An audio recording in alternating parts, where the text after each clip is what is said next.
bonjour à tous et bienvenue sur Mosaïque Cristal pour ce dernier JT de la semaine. Voici les titres.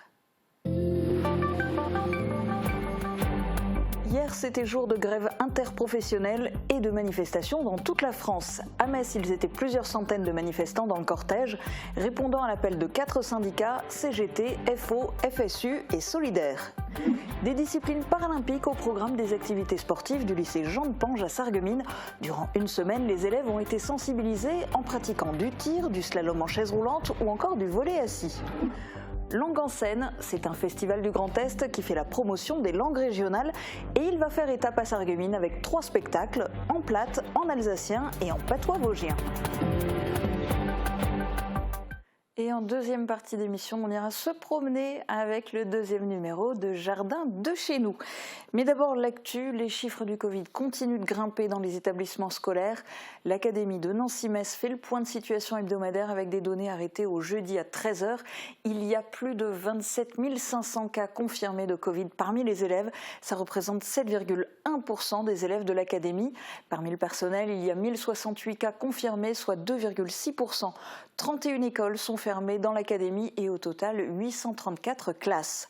À l'échelle de la Moselle, 27 écoles sont complètement fermées et au total 340 classes. Il ne reste plus qu'une semaine de cours avant les vacances d'hiver. Hier, la revendication principale ne concernait pas les protocoles Covid, mais en premier lieu les salaires. Il n'y a pas que dans les établissements scolaires qu'il y avait des absents. C'était un jour de grève interprofessionnelle. Au niveau national, quelques 170 rassemblements et défilés ont eu lieu à l'appel des syndicats CGT, FO, FSU et Solidaires. Reportage à Metz où ils étaient plusieurs centaines de manifestants.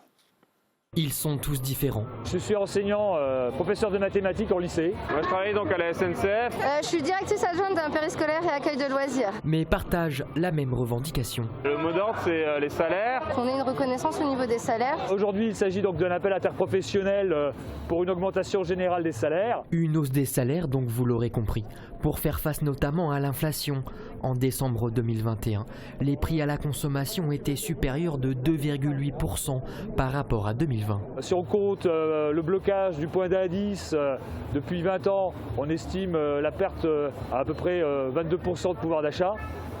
Donc là, ça fait depuis 5 ans qu'il n'y a eu aucune revalorisation salariale au niveau général, donc c'est insupportable. Formateur dans la maintenance de TER, Nicolas déplore ses conditions de travail, avec 5% de démissions en 2021 dans son service.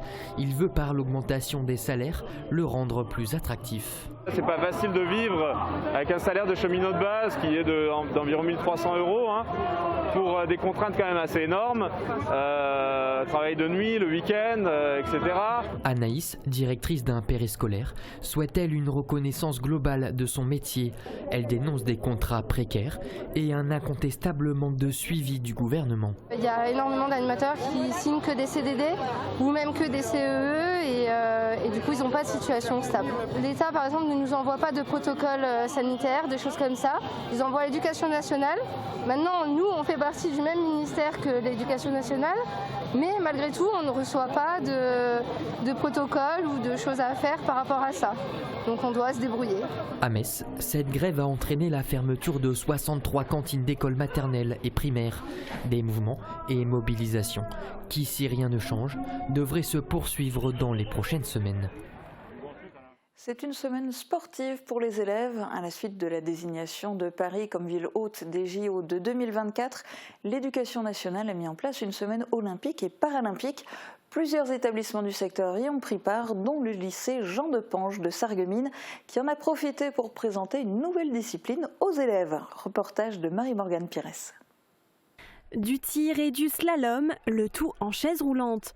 Ces élèves de seconde ont pu tester cette semaine l'épreuve de biathlon, une discipline mise en place à l'occasion de la semaine olympique et paralympique ici au lycée Jean de Pange. Une activité qui sera amenée à être ensuite proposée tout au long de l'année aux élèves de seconde en cours d'EPS. Dans l'intention première d'apprendre aux élèves à recourir, de leur redonner le goût de courir. Et notre deuxième volonté, c'était de faire en sorte qu'ils s'attentionnent davantage à quelque chose. Et on s'est dit que l'activité tir à la carabine laser pourrait être un bon moyen de lier les deux objectifs. En parallèle de cette nouvelle activité, les élèves ont pu également tester le volley assis. Interdiction pour eux de se lever. Le volley assis, c'était compliqué de se déplacer, du coup. On a l'habitude d'être sur nos pieds. Et le fauteuil roulant, du coup, c'était compliqué pour tourner. Mais sinon, ça allait. C'est montrer que finalement, quelles que soient les indisponibilités physiques que l'on peut avoir, on est toujours capable de bouger et de faire quelque chose de son corps. L'ensemble des lycéens peut aussi découvrir l'exposition mise en place dans les couloirs qui revient sur de grands événements des Jeux Olympiques. L'occasion de les sensibiliser à l'importance de pratiquer une activité physique. C'est très important, ça développe une passion, ça donne des valeurs et ça permet de se libérer. Moi par exemple, le foot, je me sens comme une autre personne quand je joue au foot.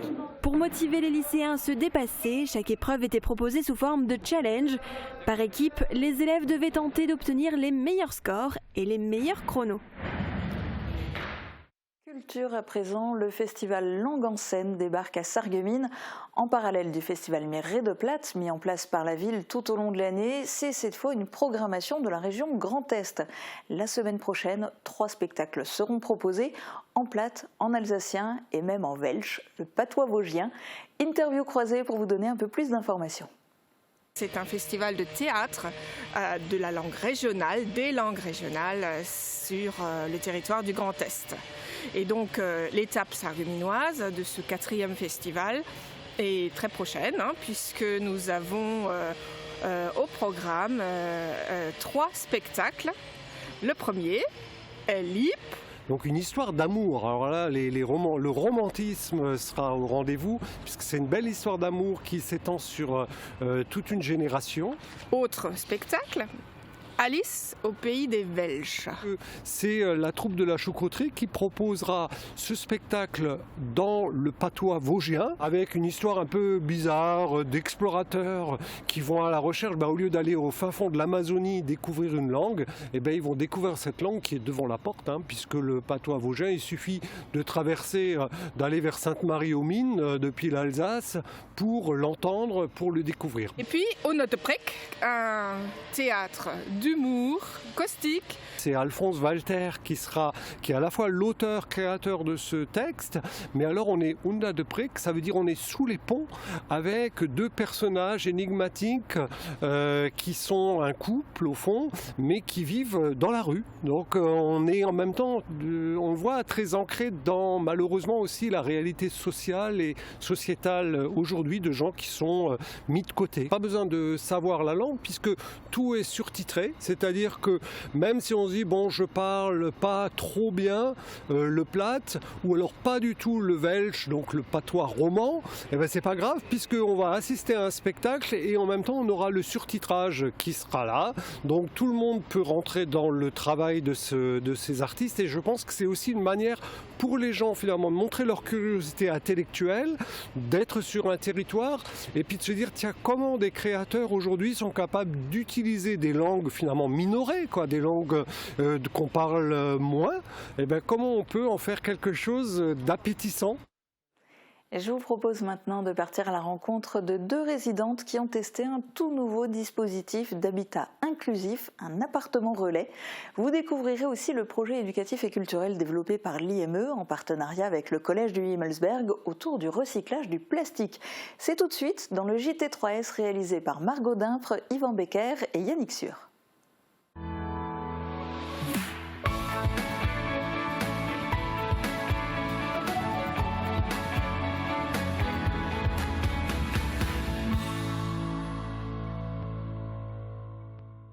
Bonjour à toutes et à tous, bienvenue dans ce premier JT3S de l'année. Aujourd'hui, on vous parle d'une nouveauté mise en place à la résidence Lydie Guggenheim à Sarreguemines. Un appartement relais est mis à disposition à 2 pas de la résidence. C'est une véritable passerelle vers la vie en autonomie. C'est un projet qui s'inscrit tout à fait dans les politiques sociales et qui aujourd'hui sont basées sur l'habitat inclusif. C'est un appartement tout équipé dans lequel loge actuellement Carole.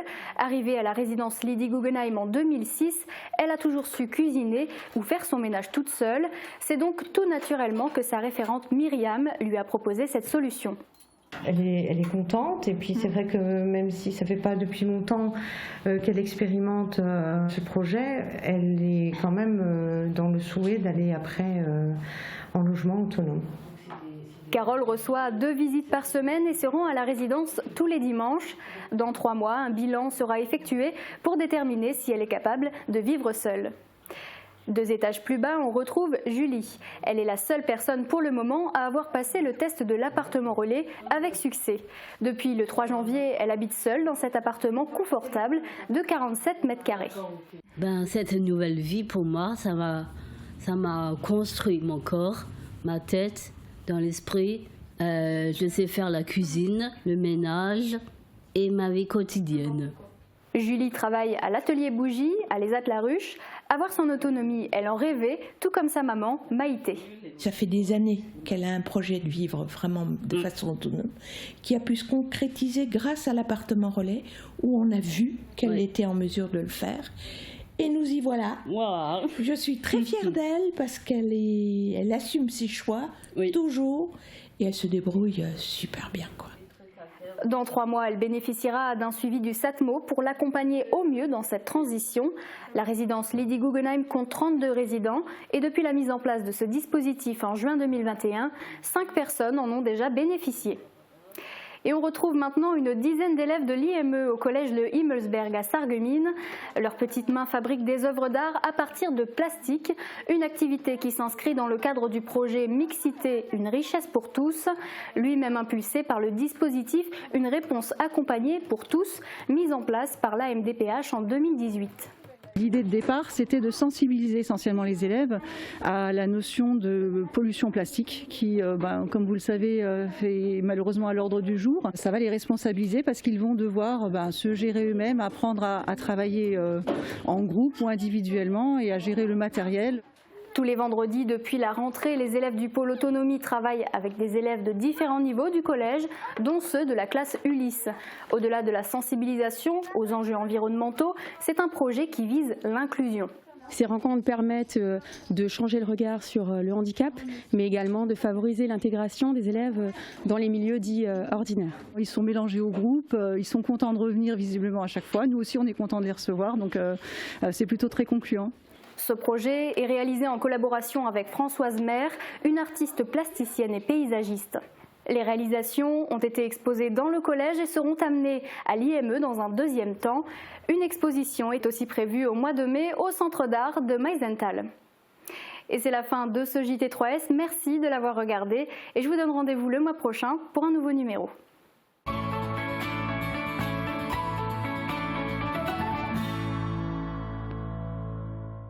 On se retrouve dans un instant pour filer au jardin. On va d'abord voir si la météo est propice.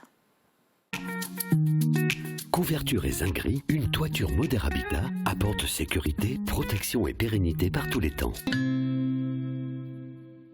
Retrouvez votre programme avec le Crédit Mutuel, partenaire des grands événements de votre région. Une banque qui appartient à ses clients, ça change tout. Bonjour tout le monde, le ciel sera bien chargé pour demain. Les nuages seront nombreux et porteurs d'averses. Les précipitations vont tomber d'abord sur l'ouest du département, puis dans le courant de l'après-midi, elles se généralisent. Côté température, les minimales iront de -1 à 3 degrés et les maximales de 6 à 9 degrés. Demain, nous fêtons les Gildas et il fera jour de 8h10 à 17h26. Bonne journée, bon week-end et à demain. C'était votre programme avec le Crédit Mutuel, partenaire des grands événements de votre région. Une banque qui appartient à ses clients, ça change tout. Les appareils auditifs ne sont pas très discrets, pas esthétiques. Par le passé, c'était vrai. Avant, on avait des systèmes comme celui-ci. Maintenant, on a l'intra-auriculaire qui va se nicher totalement dans le conduit auditif et le micro-contour. Je vais vous le mettre pour le prouver. Hop. Voilà. On ne peut pas dire que c'est pas discret. Contre la transmission, pensons aération. Quand on parle, quand on rit et même quand on respire, des micro-gouttelettes invisibles à l'œil nu restent en suspension dans l'air et peuvent transmettre le virus du Covid-19. C'est pourquoi il est important d'aérer 10 minutes toutes les heures pour les faire disparaître. Même vaccinés, continuons à appliquer les gestes barrières. Ceci est un message du ministère chargé de la Santé et de Santé publique France. Alors Juliette, ce petit tatouage que tu vas te faire dans le bas du dos, ça avance? Quoi? Mais comment tu sais? Parce que je suis devenue médium.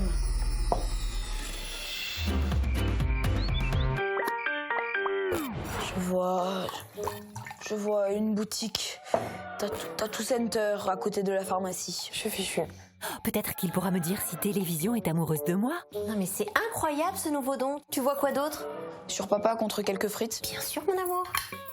Je vois papa qui veut acheter une table de poker et transformer le garage en casino pour ses copains.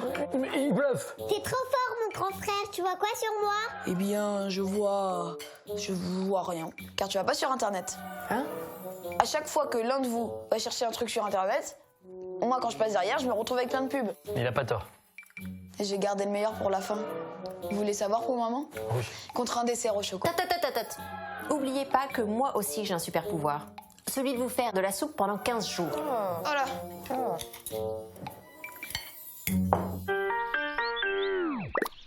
Après avoir fait une recherche sur Internet ou une commande en ligne, vous pouvez vous retrouver submergé par de la publicité ciblée. Cette technique consiste à personnaliser les contenus en fonction de vos goûts et vos centres d'intérêt. Quelques conseils pour éviter d'être submergé par de la publicité ciblée. Supprimer ses cookies. Se mettre en navigation privée. Et bien déconnecter ses assistants vocaux sur son téléphone.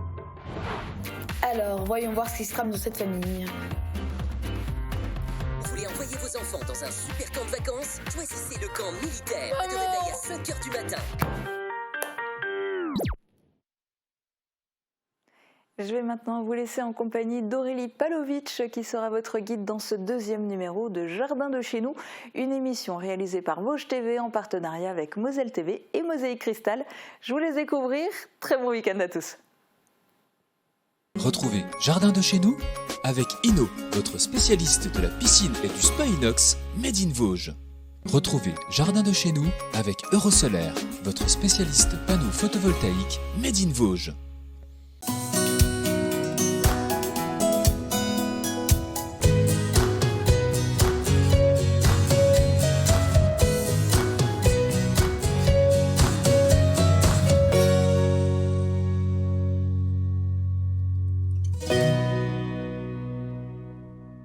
Bonjour à tous, je suis très heureuse de vous retrouver pour cette nouvelle émission de Jardin de chez nous. Nous sommes toujours à l'école d'horticulture et de paysage de Roville-aux-Chênes et il faut dire qu'en ce moment nos prairies ne sont pas très fleuries. Mais qu'à cela ne tienne, Lisa nous montrera comment composer un ravissant bouquet avec des glanes. Ensuite, il n'y a pas que dans les jardins qu'on prépare l'arrivée des beaux jours. Les villes ont à cœur de végétaliser leurs zones urbaines, c'est ce que nous verrons à Metz et Marly dans un reportage de Moselle TV. Vosges TV nous emmènera ensuite à la découverte d'une grénothèque et de ses passionnés au Tillot. Et enfin, nous terminerons notre émission par le conseil du jour, comment entretenir son orchidée. Mais avant ça, il est temps de rejoindre Lisa pour la composition du bouquet de glanes. Allez, tu viens Rolly? Parce que je sais que toi tu vas glaner dans les champs.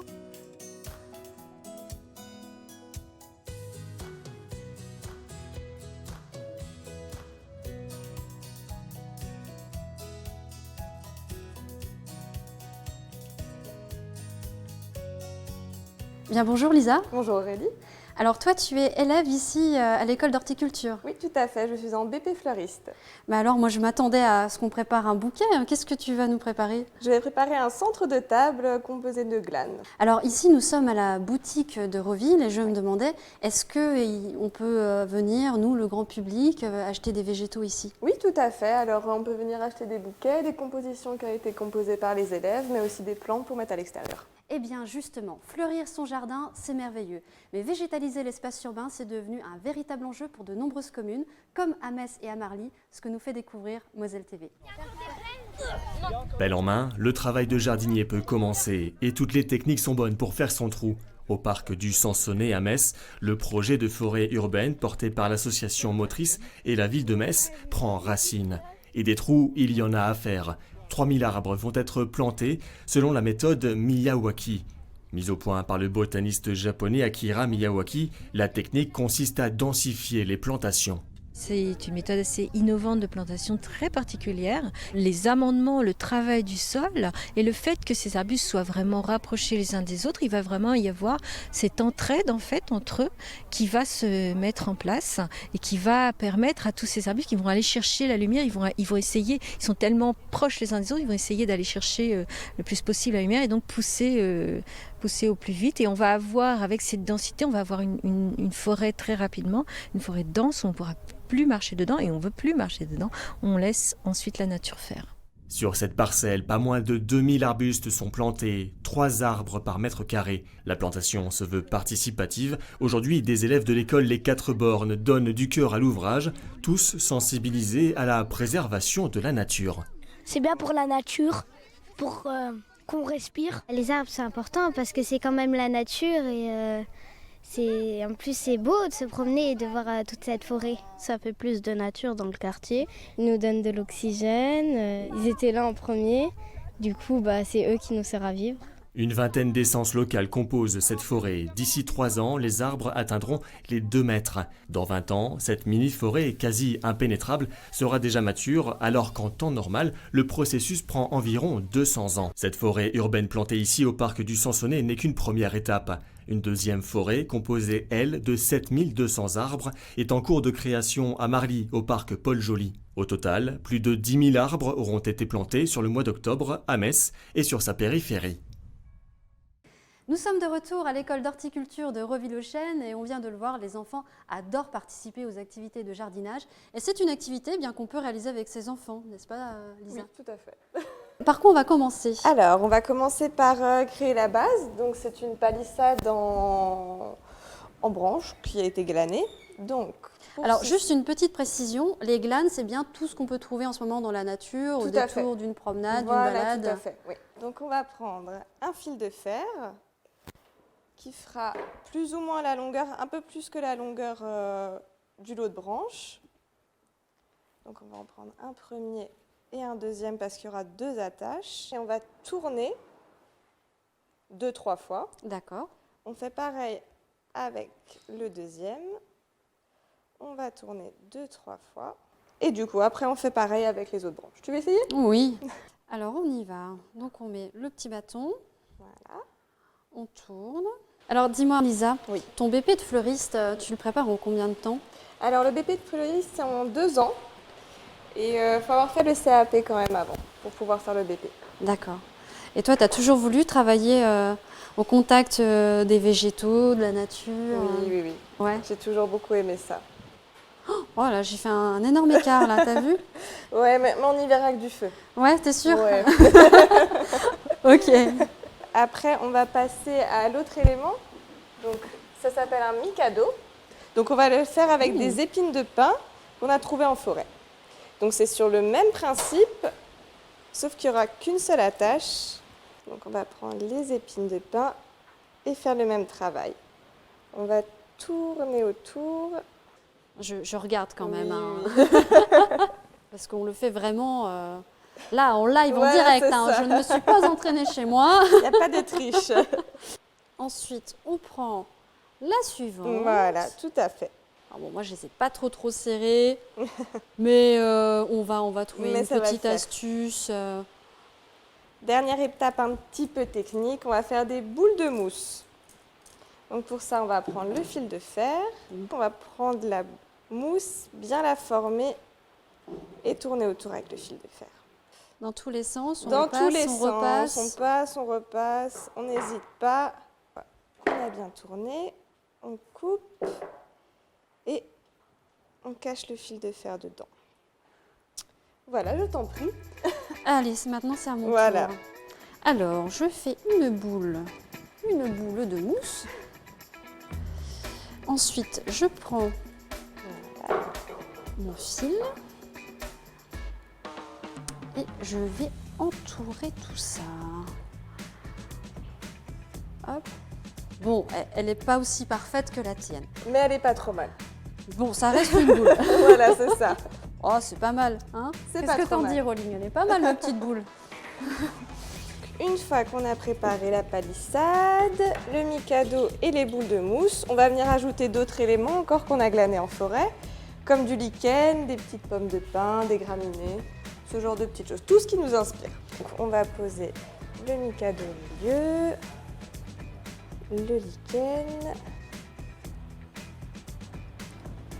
Voilà, donc faites ta petite déco. C'est vrai que ça change des bouquets traditionnels finalement. Exactement. C'est fait maison et qu'avec des matériaux naturels. Et ça dure dans le temps. On a quand même quelques végétaux qui ont séché par l'hiver. Alors est-ce qu'on peut y ajouter dans notre belle composition des petites senteurs, avec des petites huiles essentielles, un peu comme un pot pourri? Oui, pourquoi pas, on peut venir y glisser quelques gouttes. Saveur un peu de cannelle, voilà, de pain d'épices, des choses un peu gourmandes quoi. Les petites feuilles de monnaie du pape. Eh bien, merci beaucoup Lisa pour toutes ces astuces et ces petits conseils. Merci à toi, c'était un plaisir. C'est magnifique. Merci.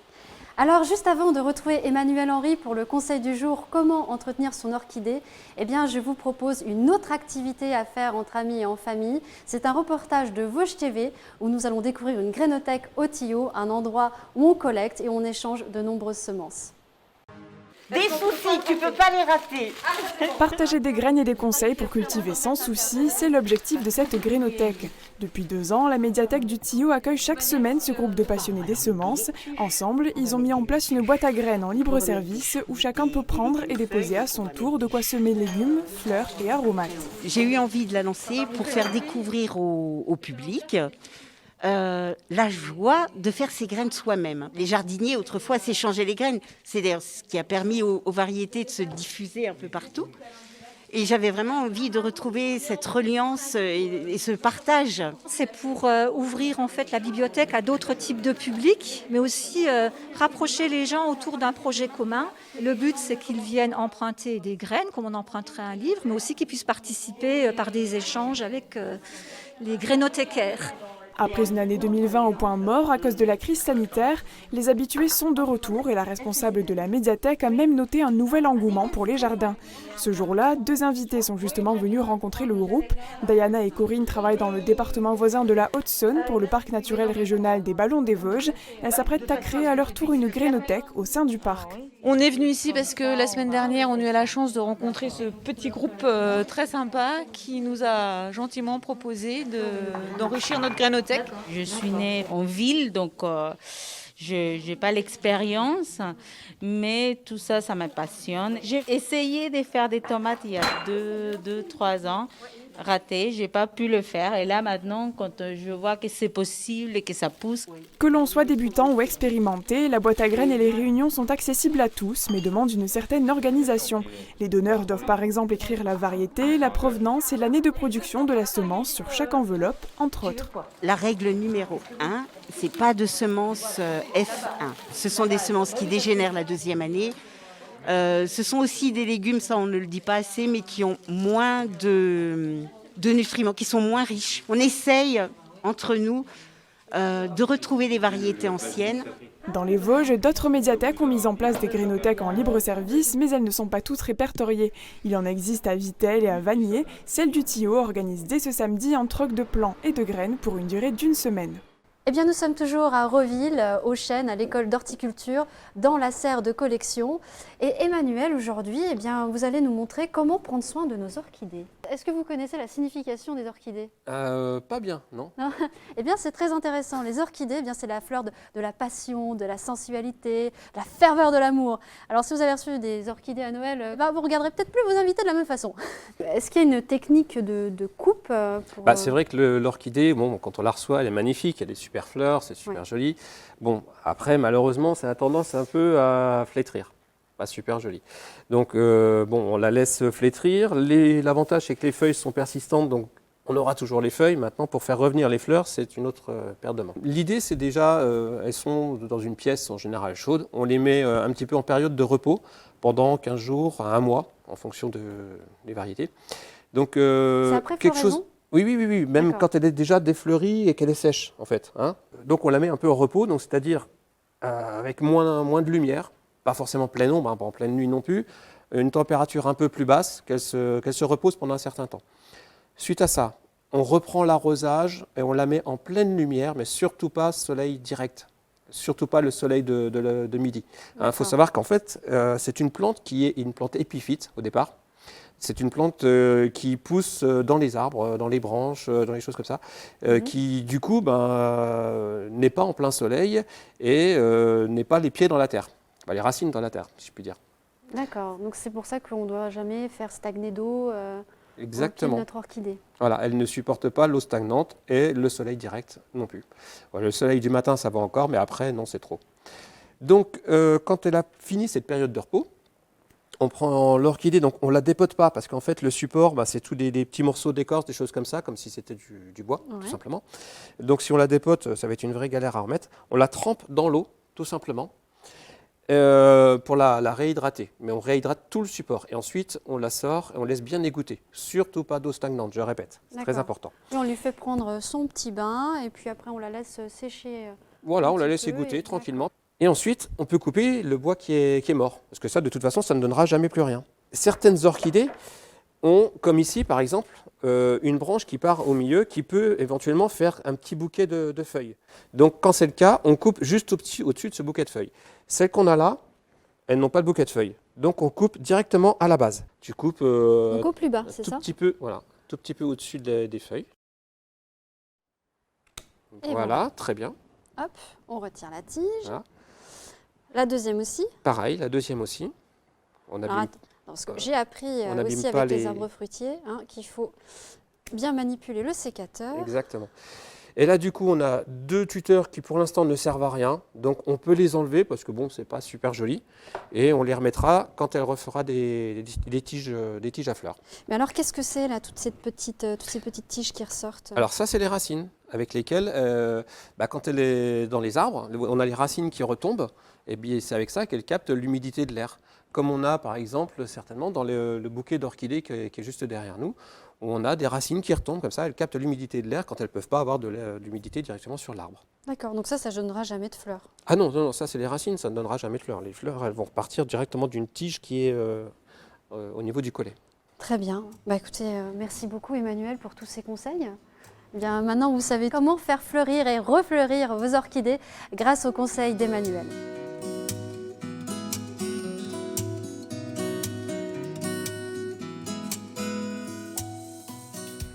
Il est déjà l'heure de se quitter. J'espère que vous avez passé un très bon moment en notre compagnie, que vous avez appris plein de choses. On se retrouve d'ici 2 semaines, mais en attendant, je vous invite à nous suivre sur les réseaux sociaux et à retrouver les conseils et les astuces dans notre magazine partenaire des Temps de Jardin et notamment un article sur le mimosa, ma plante coup de cœur du moment. À très vite et portez-vous bien.